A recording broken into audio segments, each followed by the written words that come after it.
All right, we're back. We're back in on the lightning round.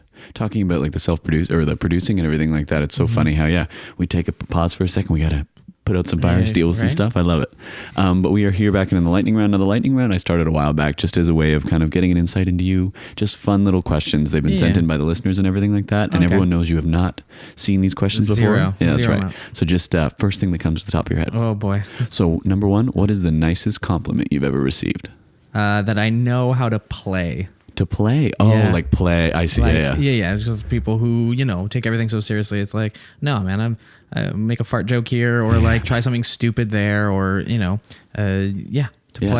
Yeah, not having that sense of humor about things. Yeah, and just like, being open to anything. Love it. I was about to say, is that really the best compliment? That's definitely the one that comes to mind. Cool. Number two, what is your favorite kind of cookie? Oh, easy. No. The first thing that came to mind was Oreo cookies are down my favorite, but recently I've been on this real big celebration cookie kick. Like with the chocolate on top? Yeah, chocolate and graham cracker. There's just something about it that I'm just like, I don't know what it is. I'm like, as the older I get, like my cookie preferences are changing. Like this is kind of freaky because honestly, and I'm not making this up, I've been in the exact, like I'm a huge Oreo fan. Yeah. And Katie, who's upstairs, they had bought a box of celebration cookies. Yeah. And one night I was like really hungry, smashed the box and had to go get them another box. Right? Those cookies are so good. They're decadent. Not only that, but there's not a lot of them in the box. Like they know they're decadent. Yeah, they're fancy. They know they're fancy cookies. Now, you're not supposed to destroy them. Are you a double stuffed person when it comes to the Oreos? Nah, I can't. That's too much. It's too much stuff. I respect that. I'm a classic Oreo guy. I love it. Hands down. What is a subject outside of theater that fascinates you? History. Cool. I'm terrible at it. I don't know much about it, but anytime history comes up about like Rome or Greece or just like stuff in the past, it's just like there's something about it that Roman mythology, cool. Stuff like that. But also like off the top of my head, like right now streaming. Like Twitch streaming and this new place, this new thing that people are making a living off of. I'm like, I want to know the ins and outs. Yeah, the career, and then how does even the tech of it work? Yeah, it's like what do you need to succeed? How do you succeed? Lots of people are trying, but how are you different? Is it really your personality or is it your setup? Is it, there's a company in Montreal called Bean Duck Productions who recently, required an office space. And one of the things they do with their office space is they run a Twitch stream 5 nights a week, 5 different shows, beautiful setup. They've got all the production in the world. And I hope that they soar. Yeah. The thing is that like, that's one way of doing Twitch with all this production value. But then the other is just doing it off your laptop and playing a video game. Like it's this weird space that is so malleable right now that I'm like, man. So that more than history, apparently. I have a lot more to say about it. But yeah. Yeah, well, it's kind of it's another Wild West. Like it's like there's no rules on any of it. And it's just like someone like Ninja, who is the biggest Twitch streamer, is making kajillions of dollars. Yeah, exactly. And I'm just like, I've got like $40 in my bank account. Yeah, how do you do it? How do I get a piece? Totally. Because it's such in any of those markets. And I would say podcasting is a similar world because like there really is. And I even hesitate sometimes when I talk to people I don't know that well about mentioning that I have a podcast because people are like, yeah, who doesn't these days? Like there's so many, there's such an oversaturation, but whether it's the length of time that exists or where it grows to, that's constantly in question of like, is it going to be something that's sustainable? Yeah. And I think people thought of that like YouTube 10 years, 15 years. I don't know how long YouTube's been around, but like 10 years ago, I feel like the space was very different. 100%. And now it's like, everyone and your mom has a YouTube page and like big artists are, like Ariana Grande and Taylor Swift and whatever have, YouTube pages that they blog on. I mean, Jack Black just came out with a YouTube channel where it's nothing to do with music. It's just Jack Black as like a computer. He does funny videos. He does whatever he wants, but people follow him because it's Jack Black. He's a funny guy. He's genuine. You can be a fan of Tenacious D if you want to be, or you can just be a fan of like stupid, silly humor. Yeah. But he's doing something that people were doing 10 years ago because he doesn't know. Yeah, he's just doing it. He's just doing it. And I'm just like, yeah, that's what it takes. I love that. Well, the next one kind of leads perfectly into your first answer for that last one. If you could write a show about a historical event, what would it be? Oh man, that's I mean, like all the gods have like really interesting stories, and like right now, like Hades Town example is like, you know, is the big thing, and I'm just like, oh, obviously that was going to be a hit. Like I go on a tangent on it, but if I had to write about one event in history, I mean, there's a lot of things that jump to mind, but I would probably write something that I was alive for. I think, just because it would be something like, it would be easier for me to write about. Like, I'm not a writer. I'm just not. Fair. But like, example, like this is a weird thing to say, but like, I tried to write a show once about an event that happened in my history. I got circumcised at like 21, and I was like, I'm going to write a penis musical. I'm going to write a musical called A Little Off the Top. And it's going to be this big fringe hit. That's awesome. And like, I just found out I'm a terrible writer. Like zero. You nailed the name, if that helps. Well, that's it, right? Like that was the only thing. And it's like, I had a party where we had Post-it notes, we're getting drunk, and we're like, any kind of penis kind of like a wordplay you can think of, like write it down on a Post-it note while we're hammered, and like put it on the wall, and we'll wake up and we'll have the script. It'll be on the walls. It'll be here. It'll be ready for us. Right. Yeah. You know, and it's like, I have the plot in my head. I just didn't know how to put it on paper. That's funny. Yeah. I love that. So what is one show that you think you could do for 3 years straight with only getting Mondays off and never get tired of doing?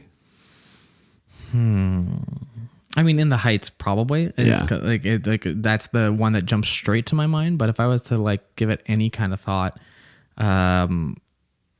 it's funny because you said show, and I was immediately thought like television, which is weird. But no, I think In the Heights would be that show for me, hands down. Like I could do that, even having just, you know, produced it direct. I was like, I could do this. Yeah, I could do this for months. Would you want to be? I mean, in a perfect world, you can play anything. Is it Usnavi? Or is it? I thought it was at first. Yeah. I really, really did. I think I would be happy to play anything in that show. Cool. Like very, very cool. I used to be real gun ho about Usnavi, and I was like, no, man, I'll take. Just anything. Love that world. Yeah, I'll just take anything. Beautiful. Name a difficult task that you keep putting off. Difficult task. Like paying rent. No, a difficult. I mean, I've been trying to get away from procrastination. I've been trying it real hard. Cool. Because especially now in this 30-day, like leading up to the show, it's like a lot of it's like there's no room for it. Well, there's no room for carryover from yesterday. Exactly. So to think of something that I've been putting off, it's probably like, for now, it's been going to the gym. Yeah. Like I have not been treating my body well in the last month or so. Like just like eating like shit. Yeah. Not going to the grocery store. Not going to the gym. Yeah. Making excuses. Saying I'm going to bed. I'm like, I'm gonna wake up early tomorrow, and then I wake up and I'm like, I'm gonna sleep for an extra hour. What am I doing? Of course. So I would say going to the gym. It's a generic answer. Well, it's an interesting thing though, I will say, because it makes me think of, and it's something I'm struggling with in the exact same boat. Is how to maintain those like lifestyle things as well as the work that you're trying to do. But I remember reading a thing about Steven Spielberg is huge into, before he starts a project, he like goes hard at the gym and like eats so clean for the months leading up to it, because he knows that the moment he steps into production mode, it's all going to go out the window. Yeah, he like maintains to a certain level so that he can lose it for like the months or a year or however it is. Yeah, so that's super interesting. Yeah, exactly. So you're not alone. Steven Spielberg is doing the same boat. Yeah. So what is, if you picture yourself coming out like a boxer, what is your theme song that you have playing? Oh man, I just talked about this. I went to the Jays game for their $1 hot dog night. Love it. Terrible hot dogs. like thin, like you don't understand. Anyways, so I can't remember the name of the song, but I know it's like a club song that's like everybody throw your hands up. Yeah. And they stay there. I know. So I would walk out to that song, but I would stop it before the beat drops. And just leave them? And just leave them that way. I think it would be the most... I would laugh every time I came out, because everyone would be so ready for that drop. Yeah. And it just wouldn't be there. I love it. That's All I Do Is Win by DJ Khaled. Okay, there you go. All I Do Is Win, yeah. We used to come out when I played basketball. We came into that song. You would get me so jacked up. I loved it. But that's like, it's such a great song, and such weird, because I didn't even know the name of the song, so I don't listen to much DJ Khaled, or maybe I do and I don't even know it. But I just think this idea of like amping everybody up for this wonderful moment, and then you get to take it from them. I think it's so funny. It's so funny. As I've been asking this question to people in theater, it's been less about songs that get them motivated and so much more more about trolling the audience. That's Oh, really? Everyone's like mind games. Everyone who's like, I love it. I absolutely love it. What is a scene from a movie or a play that has always really stayed with you? I think for a play, it's weird, but anytime I see Othello, the bedroom scene. Oh yeah. It was also one of the I was doing a kids tour, a kids Shakespeare tour, and it was, instead of a black man in a white man's world, it was a human in a vampire world. So Othello was the human of this story, and that's how he was separated. But that scene it just doesn't matter what the context is in terms of what spin you're putting on Shakespeare's works. That scene is always devastating to me for thousands of reasons. So for me is like, oh, that's, I don't know why that's theater, but like for me, that is the scene that comes to mind when I'm thinking about what theater can do to an audience member. Cause I know, cause just, the lead up to it with the jealousy and the lies and and then the moment after, and I don't know, there's just a lot of emotions packed into that one scene. Definitely. That's the scene that I think of immediately. Love it. Would you rather be a pop star or a movie star? Movie star. Cool. Right away. Yeah. And then the last one, if you could make one unhealthy or junk food into a superfood, what would it be? Oh man. So it's got to be a toss, and it's not the worst junk food, but like I can destroy a bag of chocolate covered almonds. Oh really? Oh yeah. Like it's just continuously. But if I had to think of another junk food that I'm like, oh man, I wish. I'm a cookie fiend. Like I know we talked about it, but like I don't buy cookies at the store because I have no self-restraint in not eating the entire bag. Yeah, the bag's gone. And the way they put them in those sleeves too, you can just fire them back. But it's just like, and like I used to, like my mother used to have like a cap. It's like you get 3 cookies after dinner. That's your dessert. You get 3 cookies. Awesome. I still take only 3 cookies out of the bag at a time and going, this is what I'm taking. And as soon as that 3 is done, my hand's back in for another 3. But yeah. That's great. You'd be best shape ever. Cookies. Yeah, I love it. Fuck. That's awesome. Well, congratulations on the lightning round. I'll turn off the video and then we'll finish up chatting about the Urinetown for sure. Sounds great.